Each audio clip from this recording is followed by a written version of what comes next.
La défense bourguignonne, elle n'a pas l'habitude de se faire chahuter de la sorte. Ah, il ne lâche rien, Patch Morland, il ne lâche rien sur Ulysse Price, qui même lancé à toute la vitesse arrive à être contenu par un autre dragster. JD Jackson, la faute.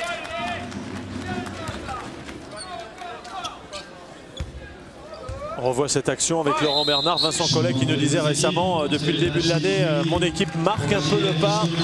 Ça se confirme peut-être dans cette première période.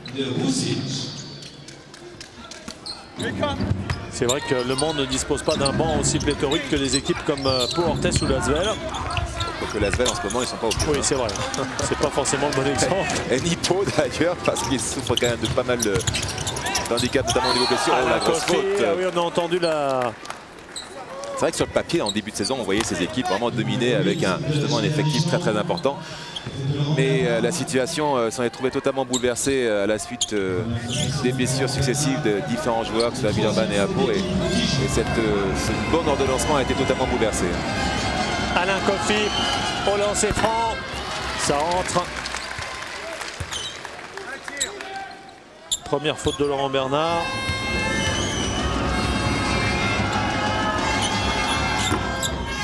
C'est bien. Alain Coffy, l'un des tout meilleurs contreurs du championnat. L'équipe carrément est l'une des meilleures équipes au contre du championnat. D'ailleurs, ils tournent à plus de 4 contres par match. J'espère qu'ils vont nous gratifier de ces gestes vraiment très spectaculaires. Regardez cette défense de Rosic. Rowan Barrett intérieur pour Vato, mais ça n'est pas arrivé à destination. Dans l'esprit, c'était bien fait. Rowan Barrett, alors qu'Amarassi encourage ses petits partenaires. Ulysse Price. 4 minutes, Richard à vivre encore dans cette première période et dans ce second carton.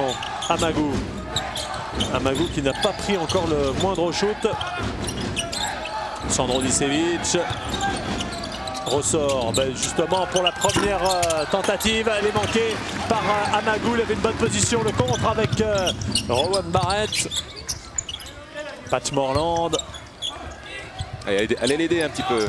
C'est ce qu'a fait. Il faut changer un petit peu de côté. Rowan Barrett. Pas de retour en zone, c'était limite. Ils n'ont pas encore réussi à lancer le moindre... Laurent Bernard, alors que... Le moindre système, et il y avait déjà 12 secondes d'écoulé. Papé Philippe Amagou en pénétration. C'est bien joué, Papé. C'est très bien joué la part d'Amagou. Il a bien fixé, il a bien évité surtout le passage en force, le piège que lui tendait Rowan Barrett. Pour servir vraiment un caviar à Sandro Nicevic, qui est le meilleur marqueur de loin avec 12 points de ce match. Patch Morland. Rowan Barrett. 6 secondes. 5 secondes avant la fin de la possession. Ouais, faute d'Alain Coffy. Ah, il y a une chose dont on est sûr, c'est que ça sera serré jusqu'au bout, hein, cette finale. 24-23. Toujours rien à shooter. Le Mans n'a que 4 fautes d'équipe. La prochaine faute sera à shooter alors que Dijon n'a fait que 3 fautes, tout en défendant très bien. Félicitations aux deux équipes qui défendent le fer sans vraiment tomber dans les excès.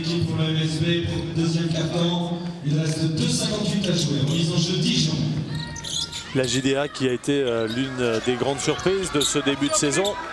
La révélation en totalisant 5 victoires lors des 5 premiers matchs. Puis après, ça s'est un petit peu étiolé. Et d'ailleurs, ils se sont qualifiés in extremis pour cette semaine des As à l'occasion de la dernière journée de la phase retour. Ulysse Price.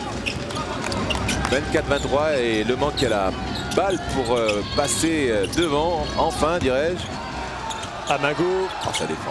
Alain Coffy. 3 secondes, il faut shooter. Il faut shooter Alain Coffy.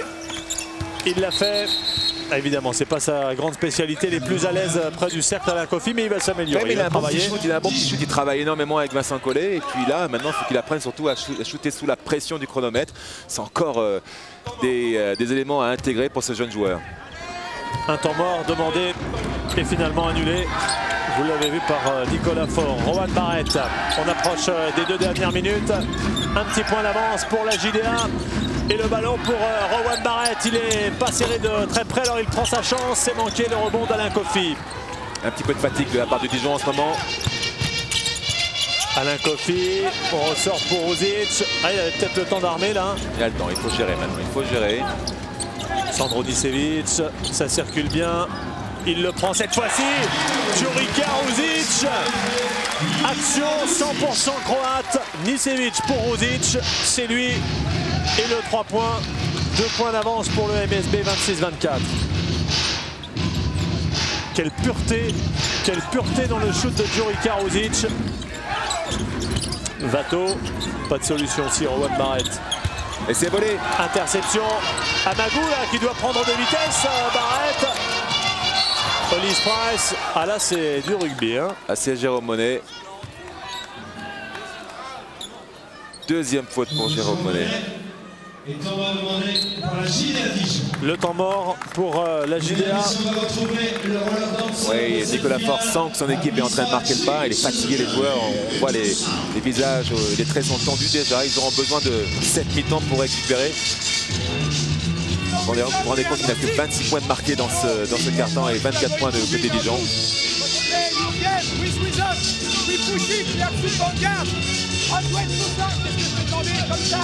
Du coup, en poursuit, ok, on va aller. We are going to make them be tired. When you come up, don't come up here, I said it.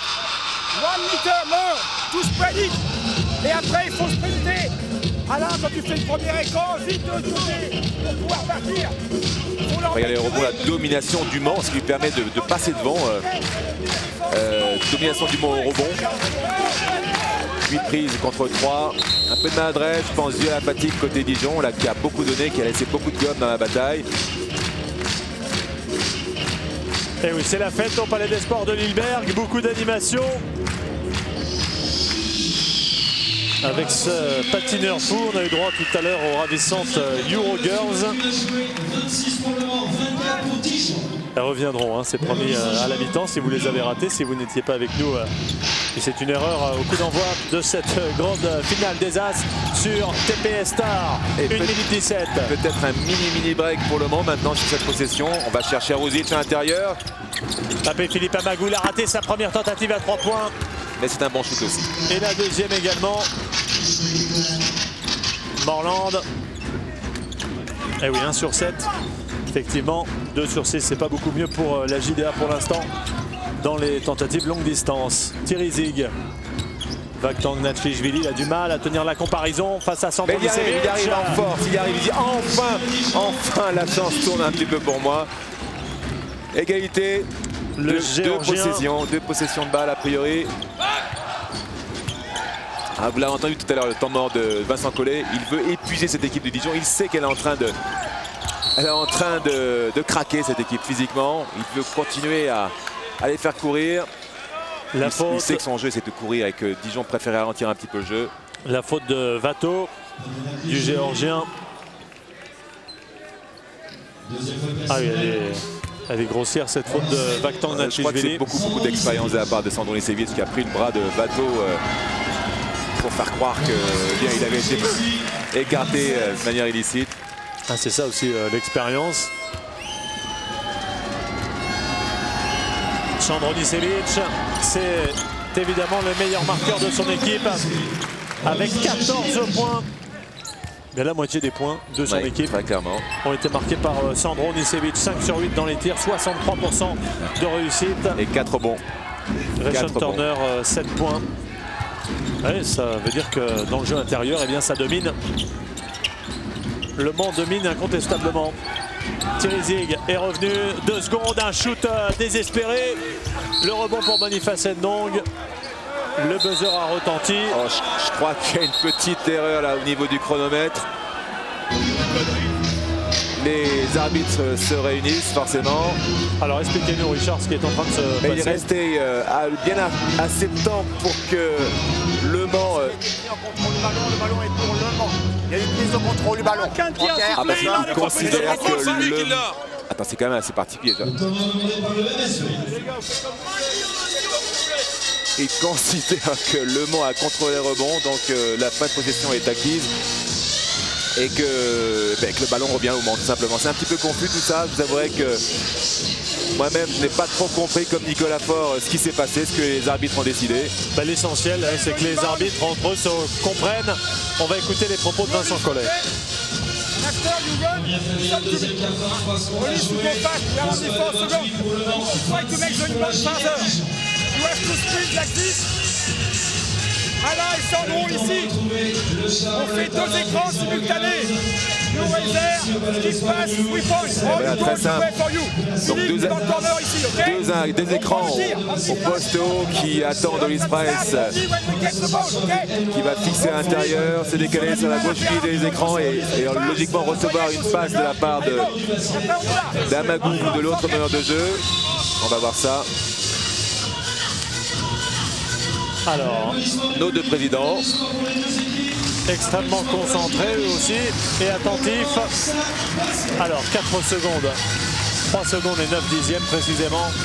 2 points d'avance pour Le Mans, 28 à 26. La remise en jeu. Voilà.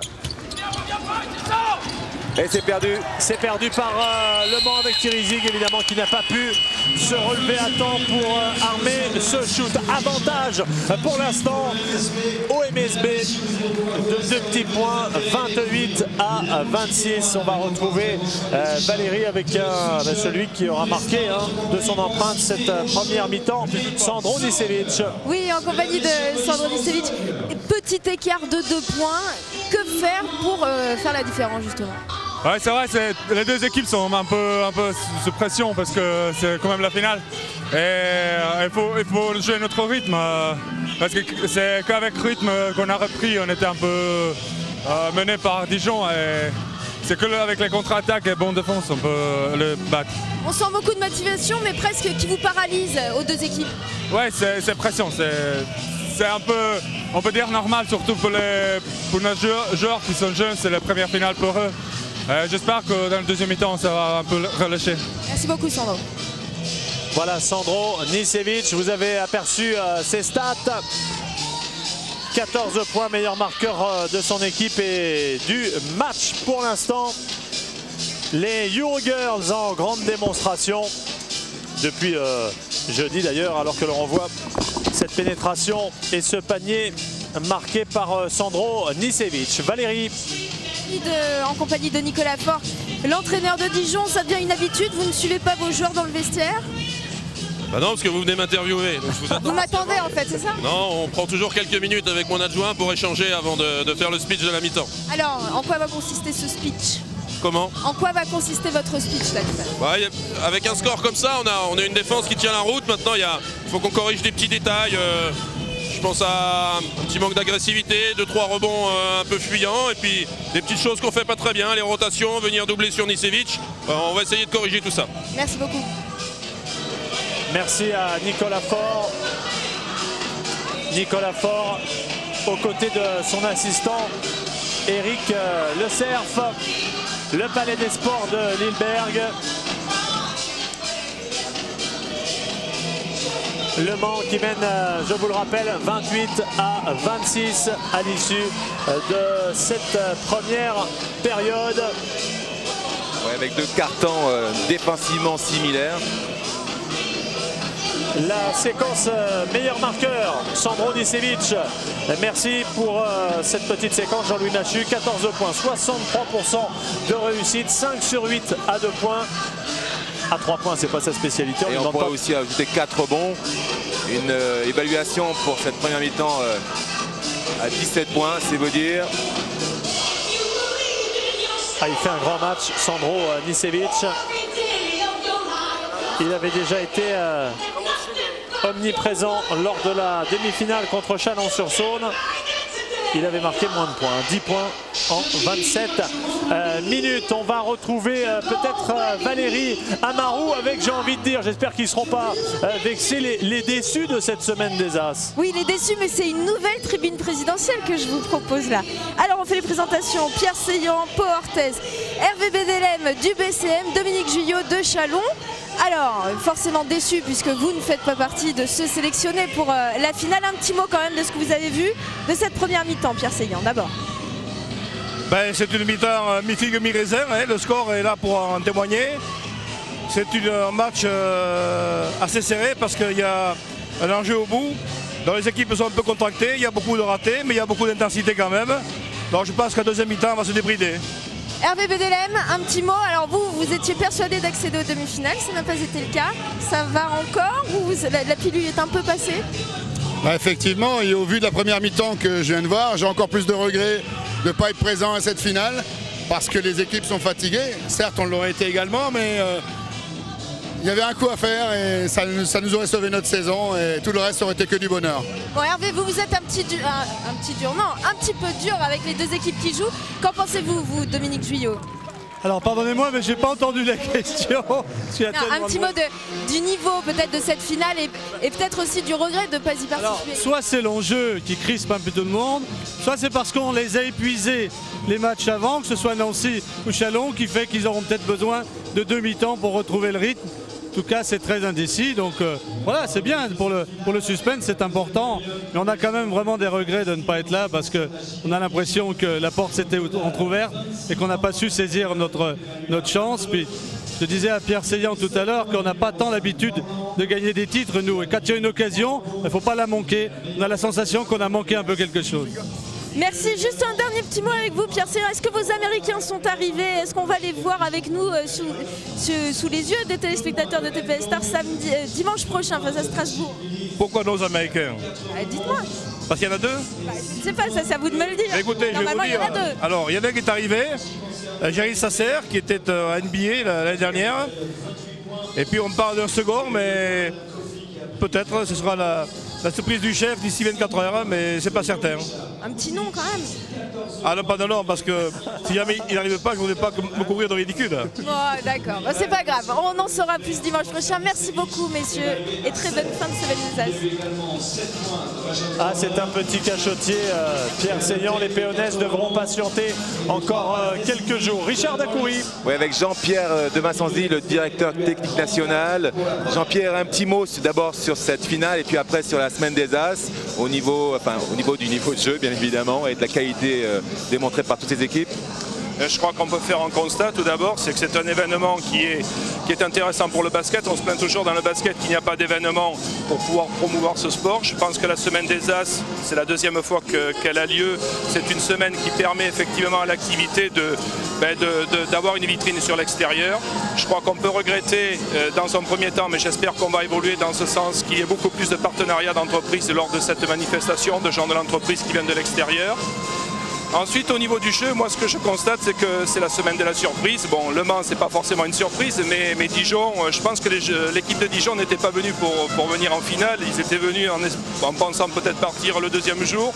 Et ils arrivent jusqu'au bout et ils sont en train de poser quelques problèmes à l'équipe du Mans. C'est une compétition qui est ouverte et qui n'a pas forcément de grandes conséquences. Pour Dijon, certainement, parce qu'ils sont sûrs d'une coupe ULEP. Je pense que Le Mans espère attraper autre chose à la fin de la saison, notamment je pense à l'Euroleague, mais bon. Voilà, non, c'est quelque chose de très ouvert et très intéressant pour le basket. Merci Jean-Pierre. Valérie avec Jérôme Monet. Oui, en compagnie du solide, du très régulier Jérôme Monet. 2 points d'écart seulement et 2 points à l'avantage du Mans. Que faut-il changer pour justement faire cette vraie différence? Pour le moment, c'est un match très défensif, donc le coach nous a demandé d'être très vigilant sur chaque ballon. Et puis il faut qu'on soit un petit peu plus en percussion, en attaque, parce qu'on n'a pas chuté de lancer franc et eux n'ont pas fait de faute sur nos pénétrations. Donc voilà, c'est ce qu'il faut qu'on fasse en deuxième mi-temps. Merci beaucoup Jérôme. Alors que vous le découvrez, les Manceaux sont de retour pour pas l'échauffement. Richard qui est près de votre joueur chouchou, on peut le dire. Hein. Surtout avec le plaisir d'être près de Yannick qui est sur plancher. On doutait de ton état de santé ce soir. Donc comment va ta cheville avant de parler du match? Je suis encore un peu hésitant, je pense que ça s'est vu pendant le match, mais je pense que ça peut aller encore mieux. C'est vrai. Et au niveau du match, on a une défense de fer de part et d'autre. On a l'impression que le match n'est pas encore totalement lancé. Non, pas du tout, mais là on s'est motivé et on s'est pas trop réveillé en défense au début du match, mais là ça va venir. Ah bon, je m'attends au pire parce qu'ils n'ont marqué que 13 points par quart-temps. Qu'est-ce que ça va être? En tout cas, une grosse envie, j'imagine, de décrocher ce premier titre au Mans et premier titre pour toi personnellement. Ouais, c'est clair, ce sera mon premier titre Pro A et dans ma première année Pro A, c'est clair que ce serait formidable. Et quel a été le discours de Vincent dans le vestiaire? Durcir, parce que c'est plutôt eux qui ont eu n'ont pas une bonne réussite quoi, pendant le match, donc on peut dire que c'est encore mieux. Quoi. Je te remercie. Bonne deuxième mi-temps alors. Valérie avec Dimitri Lauwers maintenant. Absolument. Alors on l'attendait peut-être aujourd'hui, finalement ce n'est pas lui mais Thierry Zieg. Un petit mot de ce que vous avez vu. Un match défensif, un très petit score. C'est comme ça qu'on veut le garder contre Le Mans. Pouvoir les garder à 28 points, c'est bien. Si on arrive à jouer dans le quatrième quart-temps, que c'est 60-60, je pense que les deux équipes ont une chance. Alors, surtout que je crois que vous aviez déjà joué avec Le Mans. Vous avez un petit peu traversé ce club. J'imagine que ça vous tenait à cœur peut-être de disputer cette finale. Très déçu.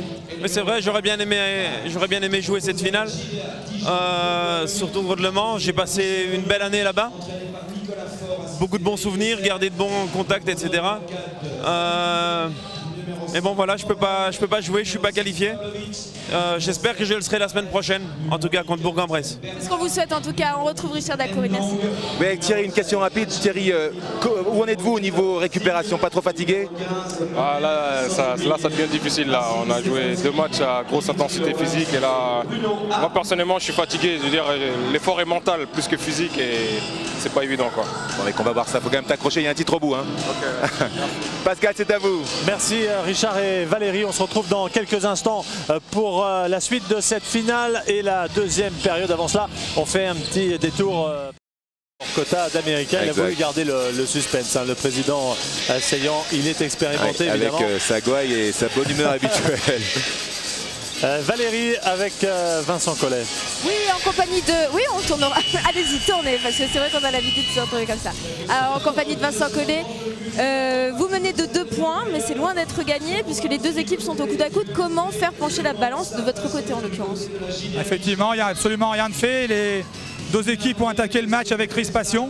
On sent qu'il n'y a pas beaucoup de joueurs habitués à jouer des finales. Et donc c'est maintenant que ça va se décider. Il va falloir repartir avec davantage de rythme en ce qui nous concerne, parce qu'on n'a pas vraiment joué notre jeu, on a été un peu trop arrêté. Donc j'ai demandé aux joueurs d'y aller, de se lâcher, et puis que si on devait perdre, au moins c'était en jouant notre basket. Restez cool, quoi, c'est le message. Merci beaucoup Vincent. Vincent Collet pour l'instant qui aborde parfaitement cette finale, même s'ils ont été menés de 6-7 points. En tout cas, il faut le féliciter, Vincent Collet. Il a un discours et un jeu qui est vraiment très plaisant, très efficace aussi, qui sert définitivement vraiment le basket. Et on l'avait vu très serein et assez impressionnant de sagesse sur le banc lorsque son équipe était menée de 27 points à Strasbourg. Et la domination à l'adresse du Mans. Il faut savoir aussi que le Mans met beaucoup de ses points à l'intérieur. Ils sont justement sur les shoots à l'intérieur à 7 sur 13, 12 pourcentage supérieur. Voilà, merci pour les statistiques. Et Dijon qui doit s'accrocher, qui s'accroche avec beaucoup de cœur. Et je vous le dis, je crains qu'il... je ne le souhaite pas pour le suspense, mais j'ai peur qu'il n'explose en plein vol lors de cette deuxième mi-temps. Physiquement, ça a laissé des traces, hein, leurs efforts des jours précédents. Et mentalement, c'est très dur. Il y a un énorme bras de fer là ce soir. Les meilleurs marqueurs avec Rowan Barrett, 9 points, Pat Morland 7, Jérôme Monet 6. Voici la marque. Très belle passe là de Philippe Mamagou à Nicevic. Nicevic, meilleur marqueur de son équipe, on vous l'a dit. 14 points, il tourne bien à 63% de réussite. C'est vrai que ce sont les joueurs intérieurs qui marquent beaucoup très près du panier. Et là, on va voir le contre. Ah non, ça passe juste au-dessus du contre de Sandro Nicevic. Mais ça ne rentre pas derrière. Le rebond du Croate. Les équipes s'apprêtent à rentrer sur le parquet du Palais des Sports de Lilleberg. On a vu quelque chose d'important aussi au niveau des statistiques. Toujours le jeu beaucoup plus fluide côté Manceau, qui décide beaucoup plus de passes décisives. Le Mans qui doit continuer, qui a envie de courir encore plus vite, c'est dire qu'ils ont les moyens et physiquement ils sont prêts. Et Dijon qui va essayer de s'arc-bouter, de faire vraiment gros dos pour lutter contre cette pression. Les 5 majeurs des deux équipes avec au Mans, Reshon Turner, Sandro Nicevic, Olis Price, Amarassi et Djurika Ruzic, ici en gros plan. En ce qui concerne la JDA, Ndong, Barrett, Monet, Pat Morland et Laurent Bernard. Pas de surprise donc dans ces 2-5 majeurs. On devrait retrouver aux entre-deux Boniface Ndong. le joueur d'origine sénégalaise, 2,12 m face aux 2,10 m de Sandro Nicevic. Oui, attention, encore une statistique. Attention pour le moment, ils en sont déjà à 12 balles perdues. C'est aussi cela qui explique un peu leur balbutiement. Et c'est parti, troisième quart-temps de cette finale des As. Entre Le Mans et Dijon, Le Mans 28, Dijon 26. Amarassi, Sandro Nicevic.